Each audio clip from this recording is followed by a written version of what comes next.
Isang nakakagulat na balita ngayon, isang malakas na pagsabog ang nagising, dahil sa malakas na pagputok sa nasabing Yellowstone. Ito na kaya ang tinatawag na Yellowstone supervolcano. Ang pandaigdigang pagkagambala sa heolohiya, naglalagablab na pagkagising ng Yellowstone, at mapanganib na gulat mula sa Russia. Nitong Agosto taong 2025, mula sa kumukulong mga poligoan ng Yellowstone hanggang sa nagyayelong mga bulkan ng malayong silangan ng Russia, nagsasalita ang daigdig. At nakikinig ang mga siyentipiko. Sa loob lamang ng ilang linggo, ipinakita ng malalalim na puwersa ng kalikasan ang kanilang kapangyarihan. Isang hydrothermal na pagsabog at ang paglitaw ng bagong thermal feature sa Yellowstone National Park. Isang kumpol ng mahigit 200 lindol sa ilalim ng caldera, at libo-libong kilometro ang layo, ang marahas na muling pagputok ng bulkang Krasnoyarkov sa Kamchatka, matapos ang 600 taong pananahimik. Sa Yellowstone, isang bagong thermal feature ang nagising sa katahimikan. Ang Yellowstone supervolcano ay isa sa pinakamapanganib at potensyal na pinakamapaminsalang aktibong bulkan sa buong mundo. Narito ang ilang mahahalagang impormasyon tungkol sa panganib na dulot nito. Ang Yellowstone ay hindi isang ordinaryong bulkan, ito ay tinatawag na supervolcano.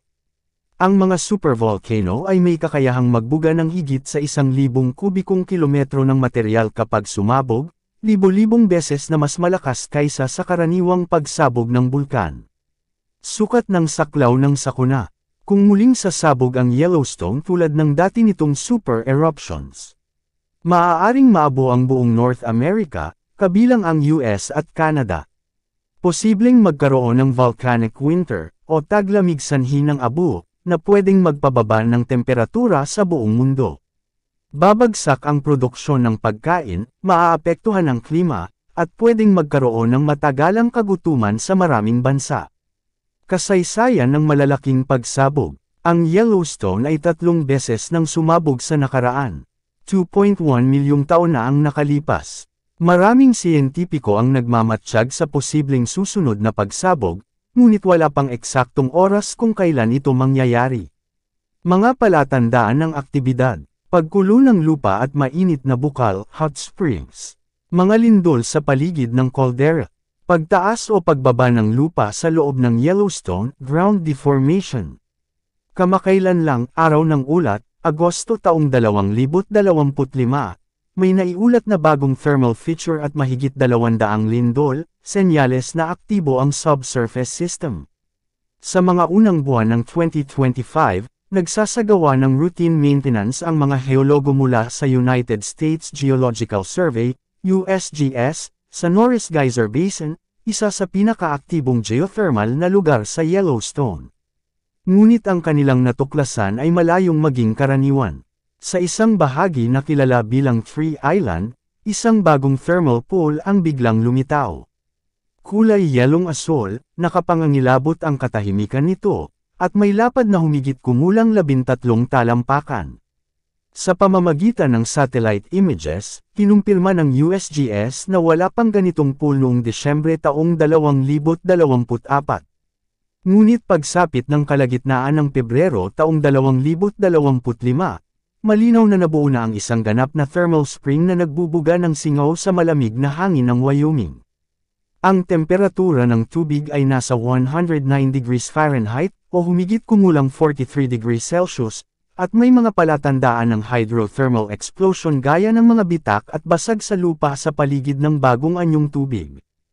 Ayon pa sa mga acoustic monitoring stations, may naitalang misteryosong popping sound sa paligid ng araw ng Pasko, na sinasabing bunga ng maliliit na pagsabog ng singaw sa ilalim ng lupa, mga pagsabog na hindi sapat upang magdulot ng mga lindol na masukat ng seismograph. Habang sinusuri ang lugar na kilala sa pangalang Tree Island, napansin ng mga eksperto ang isang kakaibang tanawin, isang bagong thermal pool na hindi pa naitatala noon.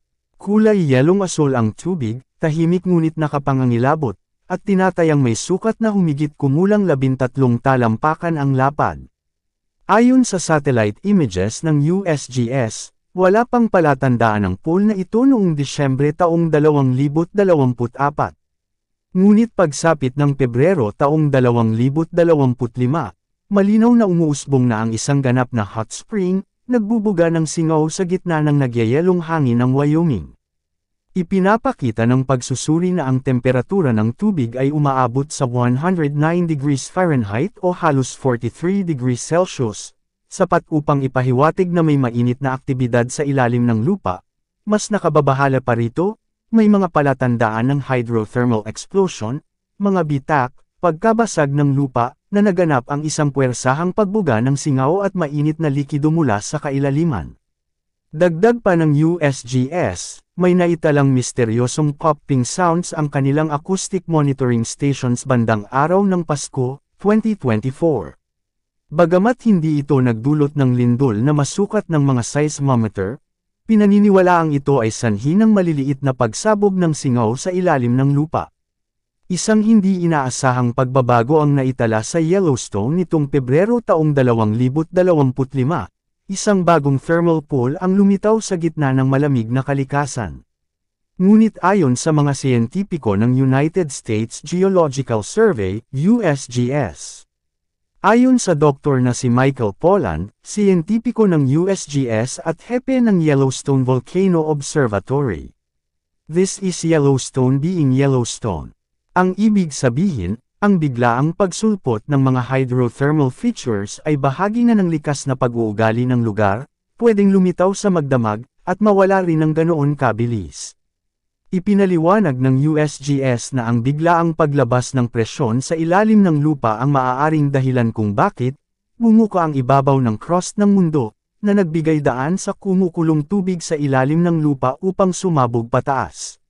Bagamat ito'y tila dramatiko, hindi raw ito nakapagtataka sa Yellowstone, kung saan ang mga puwersang subterranean ay laging binabago ang tanawin. Ngunit habang ang atensyon ng publiko ay nakatutok sa bagong mainit na bukal, may mas tahimik ngunit mas makabuluhang aktibidad ang nangyayari sa ilalim ng lupa. Sa loob lamang ng 10 araw, mahigit 200 na lindol ang naitala ng mga seismic instruments, isang tinatawag na seismic swarm, sa layong 13 kilometro hilagang silangan ng West Yellowstone, Montana. Ang pinakamalakas na pagyanig ay may lakas na magnitude 3.3, subalit karamihan sa mga ito ay hindi ramdam ng mga tao. Ayon sa USGS, karaniwan na ang ganitong mga swarm sa Yellowstone. Madalas itong dulot ng paggalaw ng likido, gas, at paggalaw sa mga geological faults, hindi ng magma. Sa katunayan, mahigit kalahati ng mga lindol sa Yellowstone ay nangyayari sa ganitong paraan. Ngunit sa kabila ng paliwanag ng mga eksperto, hindi pa rin napigilan ang pagtaas ng kilay ng ilan, lalo't halos kasabay ito ng paglitaw ng bagong thermal feature. Isang hydrothermal na pagsabog. Pagkatapos, daan-daang lindol, ngayon ang tanong.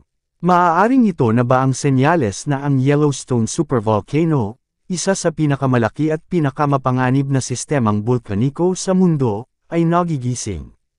Ang sagot ay hindi, ayon sa mga volcanologist ng USGS, walang palatandaan ng nalalapit na pagputok. Ang ganitong mga pagyanig ay karaniwan at likas, ngunit paalala ito na ang Yellowstone ay isang buhay at pabago-bagong sistema. Sa kabilang panig ng mundo, nagising ang Mount Krasnenikov sa matinding galit.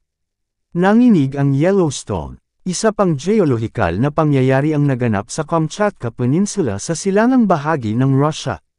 Matapos ang isang napakalakas na lindol na may lakas na 8.8 magnitude sa karagatan noong ika-30 ng Hulyo taong 2025, nagsimulang masusing obserbahan ng mga siyentipiko ang mga kalapit na bulkan dahil sa takot na magdulot ito ng sunod-sunod na pagsabog. Ilang araw lang ang lumipas, natupad ang kanilang kinatatakutan. Ang Mount Krasnenikov, isang napakalaking stratovolcano na hindi na sumabog sa loob ng 6 na siglo, ay biglang sumabog ng marahas noong ika-3 ng Agosto. Isang napakataas na ulap ng abo at gas ang bumulusok sa langit, umabot ng higit 6 na kilometro, 20,000 talampakan. Umagos ang kumukulong laba mula sa bunganga ng bulkan, binabalutan ng kahel na liwanag ang mga nyebe sa gilid ng bundok. Bumuhos ang abo sa malalayong bahagi ng Kronetskaya Nature Reserve, dahilan upang lumikas ang mga field researcher at maglabas ng babala sa mga eroplano sa silangang Siberia at Alaska. Ang huling naitalang pagsabog ng Mount Kresnenikov ay noong mga unang taon ng 1500s, at walang naitalang aktibidad nito sa makabagong kasaysayan. Ang pagsabog noong 2025 ay itinuturing ngayon bilang isa sa pinakamahalagang pangyayaring bulkaniko sa kasaysayan ng makabagong Russia.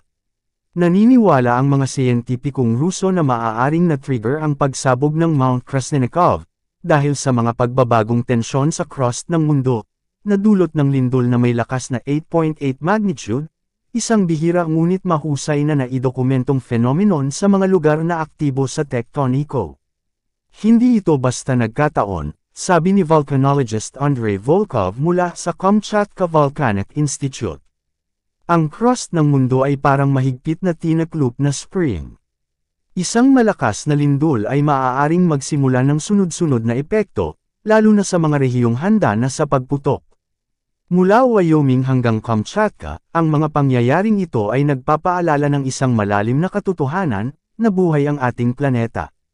Ang mga hydrothermal na pagsabog sa Yellowstone at ang paggising ni Kresnenikov ay hindi mga hiwalay na pangyayari, kundi mga kabanata sa patuloy na kasaysayan ng geologic heartbeat ng mundo. Ang mga geolohikal na pagyanig na ito ay paalala na sa ilalim ng ating mga paa ay may malalawak na sistema ng tinunaw na bato, kumukulong tubig, at mga tektonikong plato na walang tigil ang pagkilos. Patuloy na mino-monitor ng mga siyentipiko ang Yellowstone supervolcano gamit ang mga makabagong instrumento. Samantala, sa Kamchatka, pinalalawak ng mga volcanologist ang pagbabantay sa iba pang mga bulkan na malapit sa sentro ng lindol, sa takot na hindi si Kresnenikov lamang ang magigising. Mabilisang impormasyon. Lokasyon ng kaganapan, Yellowstone at Kamchatka Peninsula. Bagong thermal feature, Doris Basin sa Yellowstone. Nadiskubre, Pebrero taong 2025. Laki, 13 talampakan ang lapad. Temperatura, 109 degrees Fahrenheit. Pinagmulan, maliliit na hydrothermal na pagsabog.